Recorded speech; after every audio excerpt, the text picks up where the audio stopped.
Alors bonjour, aujourd'hui on parle de la loi des cosinus qui est également une loi, tout comme la loi des sinus, là, qui est une loi utilisée pour trouver des mesures d'angle dans des triangles et ça fonctionne avec tous les types de triangles, donc pas seulement les triangles rectangles.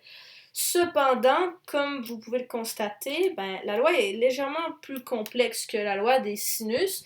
Donc, souvent, on va l'utiliser en dernier recours lorsqu'on a seulement des mesures de côté. On va souvent devoir trouver un angle, en fait. Et à ce moment-là, on sait qu'on ne peut pas utiliser la loi des sinus si on n'a aucune mesure d'angle qui nous est donnée. Donc, la loi, c'est essentiellement C au carré qui est égal à A au carré plus B au carré moins 2 fois A fois B fois cos de C. Les lettres minuscules représentent des mesures de côté et la seule lettre majuscule qu'on a, en fait, c'est la mesure d'un angle. Et ce qui est important à voir ici, c'est que cette mesure d'angle-là, c'est obligatoirement la mesure d'angle opposé au côté qui est de l'autre côté de l'égalité. Donc, ça, c'est vraiment essentiel à comprendre. Sinon, la loi des cosinus ne fonctionne pas. Et la différence majeure avec la loi des sinus, c'est qu'ici, on a un cosinus et non un sinus. Donc, ici, un exemple, on nous demande de trouver justement la mesure de l'angle C. Et ici, on n'a aucune mesure d'angle, seulement des mesures de côté. Donc, c'est tout le temps, comme dans la loi des sinus, c'est le côté correspondant à l'angle opposé. Donc, 5 ici, ça oppose l'angle C. 3 oppose l'angle A. Et 6 oppose l'angle B. Alors, on va avoir petit b, petit a, petit c.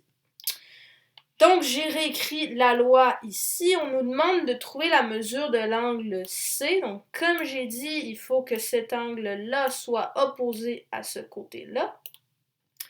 Donc, on va devoir écrire 5 au carré qui est égal à, A, c'est 3 au carré, plus B, 6 au carré, moins 2 fois 3 fois 6 fois cosinus de C.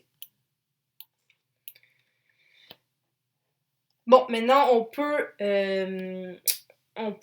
tout simplement isoler cosinus de C. Donc, je vais d'abord envoyer mon 3 au carré plus 6 au carré de l'autre côté, puisque c'est séparé par une addition.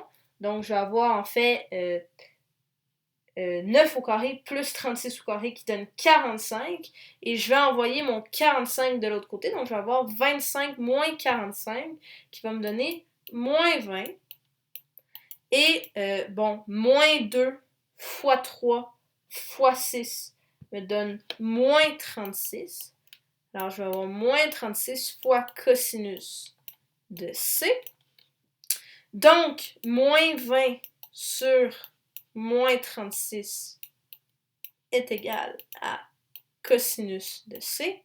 Et comme j'ai expliqué dans la vidéo sur la loi des sinus, pour se débarrasser du cosinus, là, on va devoir faire cosinus moins 1, donc qui est souvent en deuxième fonction sur les calculatrices scientifiques. Alors, tout simplement, ce que je vais écrire, c'est que C est égal à cosinus moins 1 de 20 sur 36. J'ai enlevé les chiffres négatifs parce qu'on sait que négatif divisé par négatif donne positif. Donc, moins 20 sur moins 36, c'est la même chose que 20 sur 36. Et ça, si vous le faites à la calculatrice, ça va vous donner environ 56,25 degrés. Et c'est à ça que nous sert la loi des cosinus.